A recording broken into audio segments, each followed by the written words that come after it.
The soup was hot. Not warm from the pot hot. Not be careful, sweetie hot. It was the kind of hot that makes your skin register danger before your brain catches up. 90 degrees. Tomato bisque. Heavy cream base. And it hit the top of my head at exactly 7:14 in the evening, on a Tuesday, in front of 11 people who were supposed to be my family. I remember the precise moment it happened because I had been watching the second hand on the antique wall clock above the sideboard, the one our grandmother left to our mother, because watching clocks was something I had learned to do in that house. You watch the clock. You count the minutes. You calculate how much longer you have to endure before you can leave. I had 46 minutes left. I didn't get them. The soup came first. I felt it before I understood it. A searing cascade down the back of my skull, over my ears, down my neck, soaking the collar of the white blouse I had ironed that morning. The ceramic bowl followed. It clipped my shoulder and shattered on the hardwood floor beside my chair. Cream-colored shards against dark wood. And then the laughter started. It wasn't subtle. It wasn't nervous. It was full, open, unashamed laughter. My brother Derek's laughter, loud as a car alarm, bouncing off the 12-foot ceilings of my parents' dining room like it had every right to live there. "Oh my God!" he wheezed, gripping the edge of the table. Your face right now."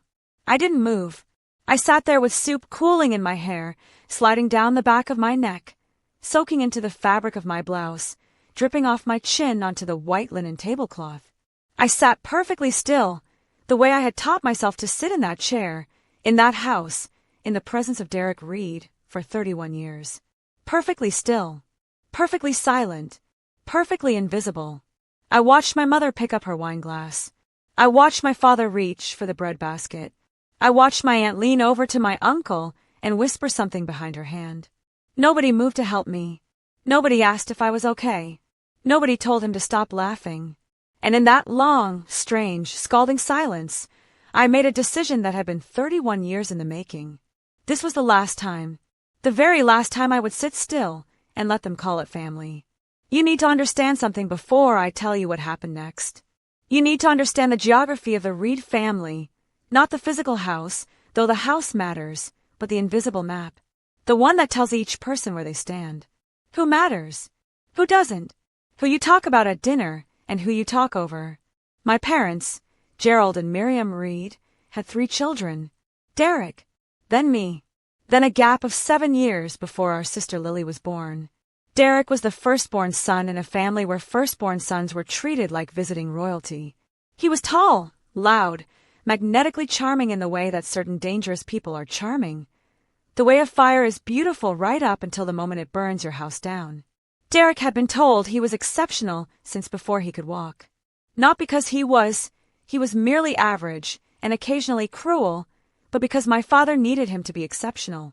Gerald Reed's identity was entirely architected around his son. Derek was the legacy. Derek was the inheritance. Derek was the proof that Gerald Reed had mattered in this world. Me. I was the gap. The space between the legacy and the accident. I was the child my parents had because Derek needed a sibling, and children in those days were what you had because you were supposed to. My mother called me the quiet one from my earliest memory. She meant it as a compliment. She thought quiet meant easy. She thought easy meant content. She was wrong on both counts. I was quiet because I had learned, very early and very efficiently, that being loud in this house cost more than I could afford. I had learned it the first time I told my parents that Derek had stolen money from my piggy bank, and they laughed and said boys will be boys. I had learned it when I was 8 and Derek broke my science project the night before the school fair, a balsa wood bridge I had spent 2 weeks building, and my father told me it was good practice for disappointment. I had learned it when I was 14 and Derek told a story at Thanksgiving about how I had cried after a school play and the whole table laughed, and my mother said, "Oh, Savannah, you know he loves you. Loves me." That word, that weaponized, hollow, cardboard word. What my family called love, the rest of the world would recognize as the systematic dismantling of a person's sense of worth. What they called teasing was a precision instrument.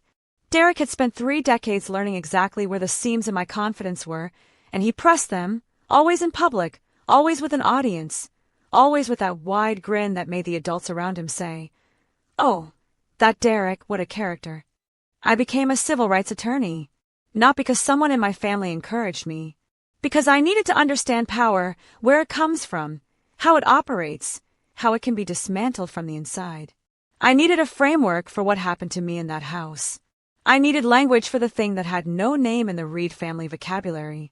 I built a career on giving voice to people who had been systematically silenced. I argued in federal courtrooms. I published papers on institutional bias. I won cases that lawyers twice my experience had given up on. And then, every holiday season, I drove back to the house on Whitmore Lane and I sat at the table and I let Derek Reed reduce me to 8 years old in under 4 minutes. Because that is what we do. We go home.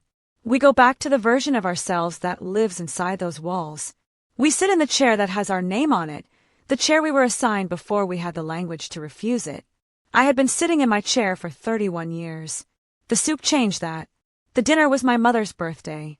65 years old, and Miriam Reed celebrated the way she always celebrated, by gathering everyone in the house on Whitmore Lane and presiding over the table like a queen surveying a kingdom that owed her tribute.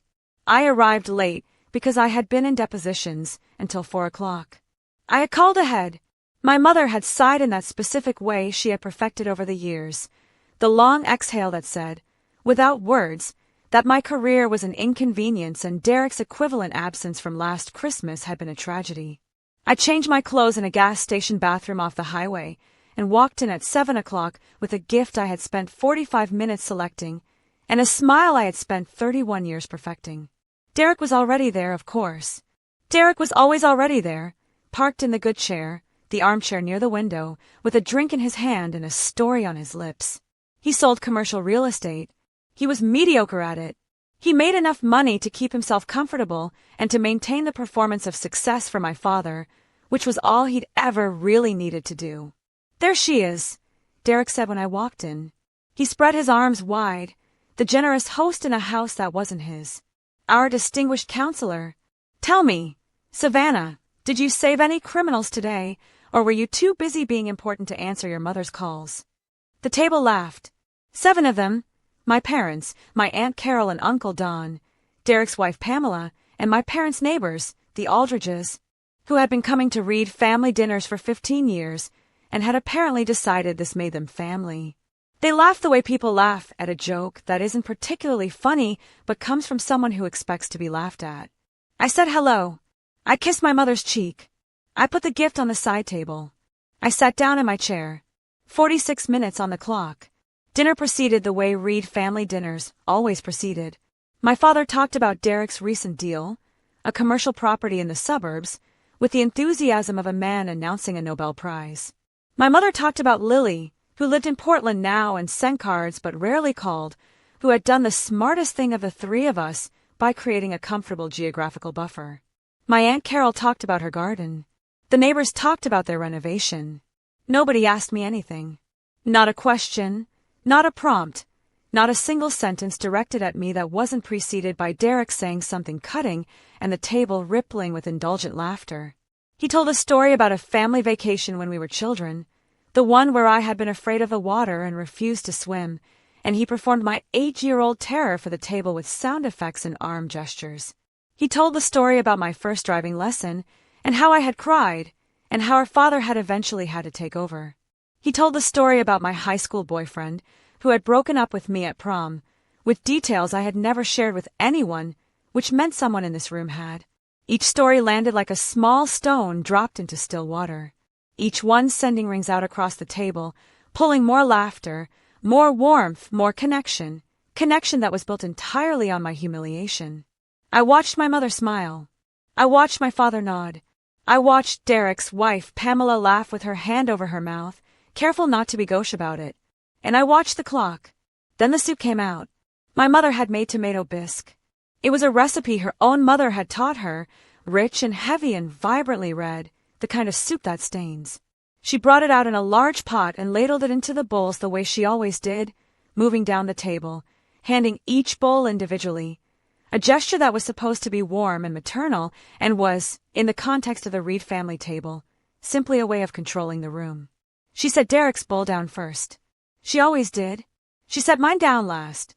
I reached for the bread basket at the same moment Derek stood up, ostensibly to refill his drink, or that's what I thought he was doing, and I wasn't watching him. I should have been watching him. I had spent 31 years watching him. One moment of inattention. He walked behind my chair. He picked up my bowl.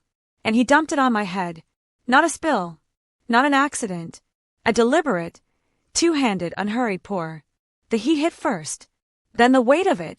The thick cream base soaking through my hair instantly, running down my face in rivers, filling my ears with a muffled, underwater sound that made everything that followed feel distant and surreal. The bowl left his hands and caught my shoulder on the way down, and shattered, and the pieces spread across the floor like a diagram of something broken. He was laughing before it even landed. God! Savannah! He was actually bent at the waist, one hand on the back of my chair for support, shaking with it. You looked like you were going to cry for a second. That is priceless. It's soup. It's just soup, relax. The table. The table is the thing I cannot adequately describe to you. Because it didn't explode. Nobody screamed. Nobody shot to their feet and demanded an apology. Nobody grabbed a napkin and rushed to me. The Aldridges looked deeply uncomfortable and found something fascinating on their placemats. My Uncle Don coughed. My Aunt Carol took a sip of her water with the careful deliberateness of someone who has decided not to see something. Pamela made a small sound, not quite a laugh, not quite an apology, and reached for her wine. My mother said, "Derek, really?" 2 words, in the tone of someone mildly inconvenienced by a pet. My father picked up the bread basket. That's what broke me. Not the soup, not the laughter, not Derek standing there with his drink and his grin, satisfied and untouchable as he had always been. Not even the silence where my family's outrage should have been. It was my father picking up the bread basket, like nothing had happened, like his daughter was not sitting at his table covered in scalding soup while his son laughed. Like this was simply the weather, simply the atmosphere of an ordinary evening. He picked up the bread basket, and he held it out to my Uncle Don. I sat in the heat of it, the soup cooling against my scalp, the humiliation burning somewhere deeper and longer than any temperature, and I felt 31 years compress into a single, crystalline, airless second. I was 8 years old, and the piggy bank was empty. I was 12, and the science project was in pieces. I was 14, and the whole table was laughing. I was 22 and getting on a bus to law school, and my father said, "Don't forget to call your mother," and not a single word about what I was going toward. I was 31, sitting in soup, in the chair that had my name on it, in the house that had never been mine, at the table where I had never had a seat. I picked up my napkin. I blotted my face. I stood up. I said, "Excuse me," and I walked to the bathroom, and I locked the door, and I sat on the edge of the cold porcelain tub, and for exactly 4 minutes, I let myself feel every single thing I had been trained not to feel. And then I washed my face. And then I looked at myself in the mirror above the sink, the mirror where, as a child, I had practiced being someone who wasn't afraid of her own house, and I said out loud, to the woman looking back at me, "No more." Here is the thing about being a civil rights attorney. You develop a particular sensitivity to power dynamics. You learn to read a room the way other people read a text message. Quickly, fluently, with an understanding of what's being said under what's being said. You learn that the person with the most apparent power is rarely the most powerful person in the room. You learn that silence is a strategy, that complicity is a choice, that every institution, every company, every family, every dynasty has a pressure point. You learn to find it, and you learn to press it at exactly the right moment. I had known things about Derek Reed for a long time that I had chosen, until that moment, not to use. 3 months before my mother's birthday dinner, I had been contacted by a woman named Claire Morrow. Claire was 34, a former employee of Whitmore Commercial Properties, the firm where Derek served as regional director, the firm that was, in fact, co-owned by a silent partner who happened to be our father's oldest friend, a man named Robert Hale. Robert Hale was not simply a family friend. He was a federal housing commissioner. He had been appointed to his position 6 years ago and had, in that time, overseen the allocation of significant federal funds for affordable housing development in our region. He was respected. He was powerful. He was, in the way of powerful men, almost entirely unaware of what was being done in the vicinity of his name. Claire Morrow had come to me because she had been told I was trustworthy and because she had run out of options. She had filed an internal HR complaint against Derek 14 months ago. The complaint detailed a pattern of conduct that was, to put it in the precise legal language it deserved, systematic workplace harassment with a documented financial dimension. Derek had, over the course of 2 years, created a working environment in which female employees were routinely passed over for commission bonuses they had legitimately earned. The money, and it was substantial money, we were talking about 6 figures redistributed across 3 years, had been funneled through a creative accounting structure that Derek had designed and that his immediate supervisor had signed off on without, apparently, reading carefully. The supervisor who had signed off was a man named Thomas Greer. Thomas Greer reported directly to Robert Hale. Robert Hale's signature was not on anything, but his name was on the firm's federal licensing documentation, which meant that any finding of financial misconduct would trigger a review of that licensing, which would in turn trigger a review of Robert Hale's oversight record, which would be, to use the technical term, catastrophic. Claire had been quietly let go 11 months ago. A severance agreement had been drafted by the firm's in-house counsel, a man who should have known better, that contained a non-disclosure clause that was, when I examined it carefully, not legally enforceable in our state. The NDA had been written in haste. It had been written to silence, not to withstand scrutiny. I had been sitting on this information for 3 months. Not because I was afraid of Derek. Not because I didn't believe Claire. I believed her completely. I had seen the documentation and it was meticulous. But because I was a civil rights attorney, not a vendetta machine, and because my professional ethics required me to advise Claire on the optimal strategy for her case, not on the schedule that served my personal grievances. What I had told Claire 3 months ago was this: we were not ready. We needed 2 more pieces of documentation. We needed a second corroborating witness, which we were close to securing. And we needed to file in a venue where the judge assigned to Housing Commission oversight cases was not already friendly with Robert Hale's office. That second venue condition had been satisfied as of 10 days before my mother's birthday dinner, when a case reassignment in the federal district resulted in the relevant docket landing on the desk of Judge Patricia Osemensa. Judge Osemensa, who I had appeared before twice, who I deeply respected, and who had a reputation for being entirely unmoved by the status of the people standing in front of her. The pieces were in place. I had been waiting for the right moment. My brother poured soup on my head and laughed, and my father picked up the bread basket. The moment arrived. I slept 6 hours. I woke before my alarm. I made coffee in the rented hotel room I had checked myself into.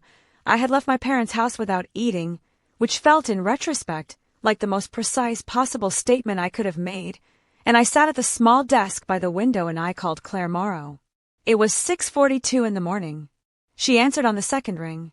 I said, "We're filing Monday. I need you to confirm that Maya is still willing to provide her statement."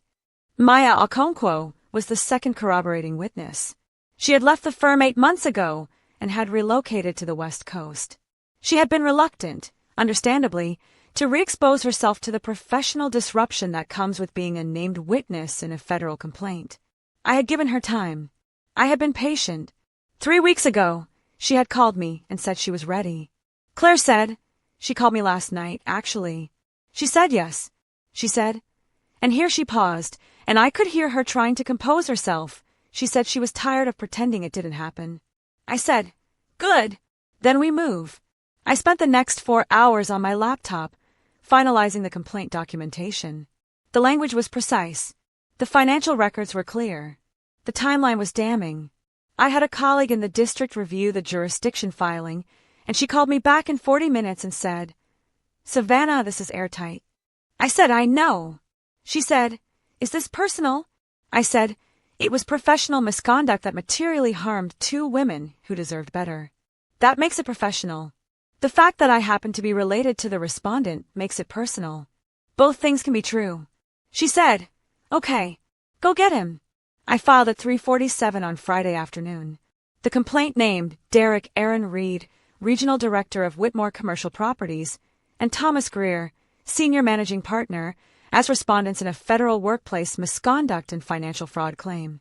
It detailed the pattern of conduct, the timeline, the financial irregularities, and the non-enforceable NDA. It noted, in precise and careful language, the federal licensing implications.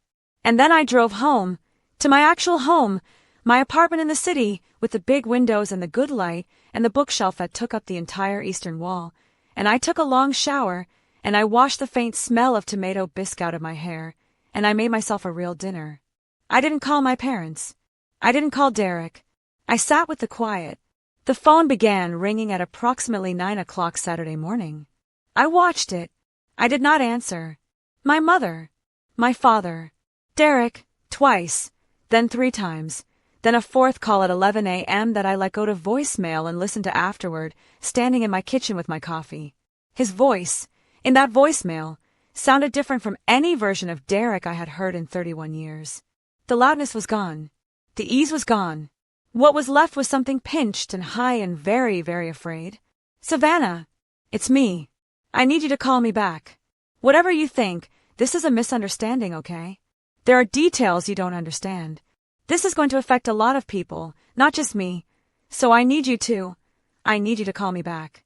Savannah, call me. I set my coffee down. I did not call him back. You have to understand what it looks like when a structure built on secrecy begins to fall. It doesn't collapse all at once. It doesn't drop like a demolished building in a clean, controlled implosion. It fractures, slowly at first, and then suddenly, pieces come away at the edges. Then a load-bearing wall gives. Then the whole thing lists. Derek called 7 times over the weekend. My father called 4. My mother sent an email. My mother, who had never once in my memory sent an email about anything that mattered, that read, Savannah Elaine Reed, I do not know what you have done, but your father is very upset, and I need you to fix this immediately. I noted the phrasing. Fix this. Not talk about this. Not explain this. Fix this. As though I had created a problem, rather than named one that had existed for years. I did not respond.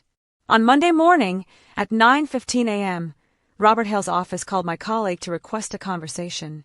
My colleague, who is formidably professional and wonderfully calm, told them that all communications regarding the matter should be directed to me. At 9:47, Robert Hale himself called me.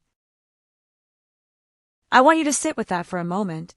A federal housing commissioner called me personally, not through channels, not through counsel. He called my direct line, and when I answered, there was a long pause before he spoke, and in that pause I could hear the sound of a very powerful man recalibrating. He said, Ms. Reed, I assume you know who I am. I said, Yes, Commissioner Hale. I've known who you are since I was 11 years old. You came to my parents' house for dinner the year Derek graduated high school. You gave a speech at the table about legacy. I still remember it. Another pause. He said, I had no knowledge of the financial irregularities in the commission structure. I want to be clear about that.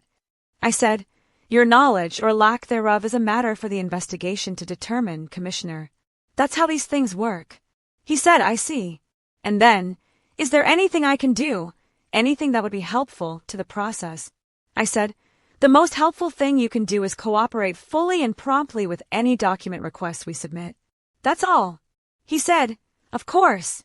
He also, within 48 hours, retained separate counsel from the firm, which was noted in the record and which was, legally and professionally, the correct thing to do, and also the thing a man does when he is trying to put measurable distance between himself and someone who is burning. Derek, it turned out, was very much burning. Thomas Greer resigned within the week. A quiet resignation, no statement, which is the kind of resignation that announces guilt more efficiently than a press release. The firm placed Derek on administrative leave while conducting an internal review, which is the kind of corporate language that means they are deciding whether to fire him before or after the litigation makes the decision for them. Derek's wife, Pamela, who had sat at the table and covered her mouth with her hand and laughed, filed for separation 3 weeks later. I found out from my sister Lily, who called me from Portland with a voice full of the specific satisfaction of someone who has watched a long overdue thing finally happen. She's been waiting for a reason, Lily said. He's been giving her reasons for years. She just needed cover. I said, I didn't do it for Pamela. Lily said, I know. But she's grateful anyway. I hadn't spoken to my parents since the dinner. My father had sent a formal letter, written on the good stationery, which told me more about his emotional state than anything he might have said out loud, that informed me that my actions had caused irreparable harm to the family and that he expected me to withdraw the complaint. He used the word expected, as though he was still the man at the head of the table with the breadbasket, as though that gesture still had the power it had always had to rearrange the world to his comfort. I filed the letter in my personal documents under a tab I labeled Gerald 2024. And I did not withdraw the complaint. 6 weeks after the dinner, on a Wednesday evening, my doorbell rang. I wasn't expecting anyone. I looked at the camera feed on my phone. I had installed a camera after a particularly strange few weeks of Derek sending people by my office with messages I hadn't asked for, and I saw a woman I didn't immediately recognize. She was older, well-dressed, standing very straight, in the way of someone who has been raised to stand straight as a form of dignity. I opened the door. It was my Aunt Carol, my mother's older sister, the woman who had been at the table, the woman who had taken a careful sip of water. I said, "Aunt Carol." She said, "May I come in?" I stepped back and let her in, and I closed the door, and I stood in my hallway watching her take in my apartment with the careful, assessing look of someone deciding what a space says about the person who inhabits it. She looked at the bookshelf. She looked at the framed degree on the wall. She looked at the photograph on the side table, me and Lily at Lily's graduate school graduation, both of us laughing at something out of frame. Then she looked at me. "I've been trying to decide what to say to you for 6 weeks, she said. "Take your time," I said. She said, "I should have said something that night." I was quiet. She said, "I have been watching what your family does to you for a very long time, Savannah." I told myself it wasn't my place. I told myself your parents knew their children best. I told myself. She stopped and pressed her lips together, and when she spoke again her voice was very controlled and very careful. I told myself a lot of things that were very convenient for me, and I sat at that table, and I watched your brother pour soup on you, and I reached for my water glass. She stopped. I said, "Yes." She said, "I am sorry." She said it plainly, not with the elaborate scaffolding of excuses people usually build around apologies. Not with the "but you have to understand," or the "I know I should have," or the positioning of their own guilt as the thing that most needed tending. She said it plainly, like a woman who had spent 6 weeks deciding to mean it. I said, "I appreciate that, Aunt Carol." She said, "What you did, the filing, your uncle thinks it was vindictive." I told him he didn't understand what had been done to those women. I told him he also didn't understand what had been done to you over the course of 31 years, and that perhaps he should reserve his sympathy for people who hadn't spent decades laughing while a child was dismantled at the dinner table. She smoothed the front of her jacket. "Don was not pleased with me," she said. "No," I said. "I imagine not." She looked at me for a long moment. "You were always the most capable person in that family," she said. "Your father is never going to say that to you." I thought someone should. She left 20 minutes later. I stood in my doorway and watched her walk to her car, and for the first time since this entire thing had begun, I felt something that wasn't resolve or anger or the cold efficiency of purpose. I felt something smaller and more complicated, something that might have been grief for the family that had existed alongside the family I'd been given, the version where someone at the table had said stop, the version that had never materialized but had apparently lived in my aunt for a long time, waiting for an exit. I went back inside. I sat in my reading chair. I stayed there for a while. The hearing took place 9 weeks after the initial filing. Federal workplace hearings of this kind are not dramatic. They are procedural and deliberate, and they smell of institutional carpet and old paper. They are not the courtroom scenes from television. There are no gallery audiences. There are no dramatic revelations. There is documentation and testimony and the slow, methodical construction of a factual record. I was not the attorney of record. I had retained separate counsel for Claire and Maya, my colleague Renata, who was the best employment attorney I knew, because my personal connection to the respondent required it professionally, and because I trusted Renata more than I trusted any version of myself that might, in a moment of passion, prioritize satisfaction over strategy. But I was present as Claire's support person. She had asked me to be. I want to describe what I saw when Derek walked into that hearing room. He walked in with his counsel, a firm he had hired with the last of a retainer his father had apparently provided, which told me everything about Gerald Reed's position in this. He was dressed well. He was trying to project the ease he had always projected, that uncomplicated, entitled comfort in any room he entered. He was almost managing it. Then he saw me. I was seated against the wall, not at the table. My hands were folded in my lap. I was wearing the navy suit I had worn to my mother's birthday dinner. I had chosen it deliberately. I was watching the second hand on the institutional clock above the door. He held my gaze for exactly 3 seconds. Then he looked away first. In 31 years of sitting at tables with Derek Reed, watching him turn rooms into audiences and audiences into instruments of my humiliation, I had never seen him look away from me first. It was a small thing. It was enormous. Claire gave her testimony with the clarity of someone who has rehearsed telling the truth until it has become the only story they know how to tell. Maya's statement was read into the record by Renata. Maya appeared via video, composed and precise, her voice entirely steady. The financial documentation spoke for itself, as financial documentation always does when it has been carefully assembled. Columns of numbers that told the story of money redirected, commissions erased, bonuses recategorized. Derek's counsel attempted the standard approaches. He suggested misunderstanding. He suggested the documentation was taken out of context. He suggested that the witness accounts, while sincere, reflected a subjective experience that did not accurately represent the institutional reality. Renata, who was wonderful, said, "The institutional reality is in the spreadsheets. I'd like to direct the panel back to page 47. The panel directed themselves back to page 47. Derek did not look at me throughout the hearing. He looked at the table in front of him and at his counsel, and occasionally at the middle distance. He looked like a man who was running numbers in his head and not liking the totals. The panel's preliminary findings were issued 14 days later. The findings were not in Derek's favor. The financial misconduct finding was substantial. The referral to the State Employment Commission was standard but significant. The internal finding created the predicate for Whitmore Commercial Properties to complete what they had been delaying. They terminated Derek's employment on a Thursday afternoon. And I know it was a Thursday because Lily called me on Thursday evening and said simply, "It's done." And I said, "I know." And we stayed on the phone together for a while without speaking, which was its own kind of language. Robert Hale retained his position, having cooperated fully with the investigation and having demonstrated no direct knowledge of the irregularities. He was, however, required to implement a new oversight protocol for all firms operating under his commission's licensing, a protocol that made the kind of structural opacity Derek had relied on significantly harder to maintain.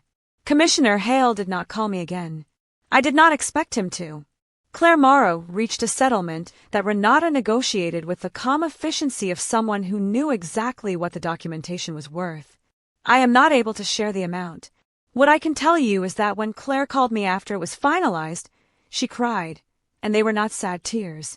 Maya sent me a note, a handwritten card, good paper, precise handwriting that said, "You gave me back something I didn't know I'd lost. Thank you for being patient enough to wait for the right moment." I kept that card. I put it on the bookshelf, between my first-year civil procedure textbook and a ceramic bowl I bought at a market in Portugal 3 years ago. The bowl is pale blue and slightly uneven, and I love it precisely because of its imperfection. It sits there every morning when I make my coffee, and it is the first thing I look at, and it reminds me that something can be irreplaceable without being perfect. The storage unit was colder than I remembered. I unlocked it with the old brass key from Mom's keyring and pulled the door up slowly, the metal rattling in the quiet lot. The smell hit me first: cardboard, dust, faint traces of fertilizer and lilies. Stacked along the left wall were years of archive files, contracts, supplier agreements, tax records, boxes labeled in Mom's careful handwriting. I started opening them one by one. I wasn't even sure what I was looking for yet. Just something that didn't feel like I had imagined the past 3 years. That didn't feel like I had somehow misread my own life. And then I found it, a slim blue folder tucked inside a larger estate planning binder. It wasn't in the index. It wasn't referenced anywhere in the main will packet Tyler had shown me. The tab read, Business Continuity Addendum. My pulse slowed, not sped up, slowed. The document was dated 8 months before Mom's diagnosis. Signed, notarized, filed separately. It outlined a contingency plan in the event that either co-executor acted in material self-interest detrimental to the long-term stability of Reynolds Blooms. In such an event, full operational authority would revert to the executor, demonstrably engaged in daily management for a continuous period exceeding 5 years. There was supporting documentation attached, payroll records, operational logs, signed vendor acknowledgments. My name was on all of it. Tyler's was not. At the bottom, in my mother's handwriting, was a single line. Whitmore builds. Tyler spends. Protect the builder. I sat down on the concrete floor of that storage unit and let the silence settle. She had seen it. All of it. She had loved him, but she had seen him, and she had prepared for this exact fracture. I didn't call Tyler. I didn't confront him. I made copies. I called Mom's original attorney, the one Tyler had edged out. I asked a single question. If a continuity addendum was properly executed and not revoked, does it supersede a temporary management agreement signed under incomplete disclosure? There was a long pause. Then, yes. If what you're describing is valid, it changes everything. Thursday at 2. The rain had stopped by then. The sky was a thin, washed gray. Tyler was already seated in the conference room when I arrived, leaning back in his chair like a man who believed the floor beneath him was solid. His attorney sat beside him, neat stack of papers arranged precisely. I took my seat. I placed my folder on the table. Tyler smiled, that same effortless, practiced smile. Ready to finalize this, he said. I looked at him for a long moment. I thought about crocuses pushing through frozen soil. I thought about ledger books and 4 a.m. markets, and hands that never stopped working. Then I slid the blue folder across the table. Before we finalize anything, I said calmly, we need to discuss this. His smile faltered, just slightly. His attorney opened the folder. I watched the exact moment the confidence shifted. It wasn't dramatic. It was structural, like a beam under strain. Pages turned. Silence thickened. Tyler leaned forward. What is this? Mom's business continuity addendum, I said. You must have missed it. The attorney's voice was careful now. Measured. Mr. Reynolds, this appears to reinstate operational authority to your brother under specific conditions. Conditions that may have been triggered. Tyler's jaw tightened. That's ridiculous. We have a signed management agreement. Signed, I agreed. Without full disclosure that you intended to replace a state counsel and initiate a self-credited management fee prior to valuation. The attorney cleared his throat.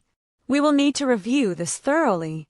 But if valid, this document could nullify recent operational changes and any pending sale discussions. Could.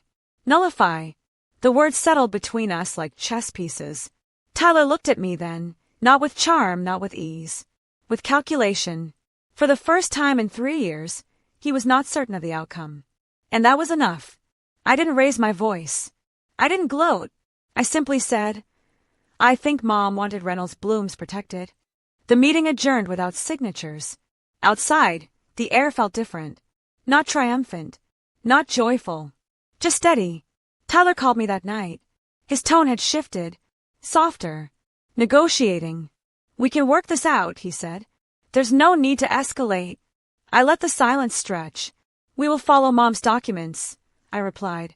All of them. The legal review took 6 weeks. In the end, the addendum held. Tyler's management agreement was voided. The proposed sale was withdrawn. The supplier contract was reinstated. The management fee clause disappeared. Reynolds Blooms remained intact, under my operational control. Tyler still received his equal share of profits. I never tried to cut him out. That wasn't the point. The point was structure, boundaries, accountability. Sometimes betrayal doesn't shatter you. Sometimes it reveals the architecture underneath, the beams you didn't know were reinforced. My brother tried to take everything, but my mother had built something stronger than either of us, and she had trusted the builder. I still wake up early. I still sit at the kitchen table some mornings with coffee and paperwork. The rain still hits the window some nights like it's trying to say something urgent, but the pressure in my chest is gone. In its place is something quieter, a foundation that doesn't crack, and a document, filed properly, that changed everything.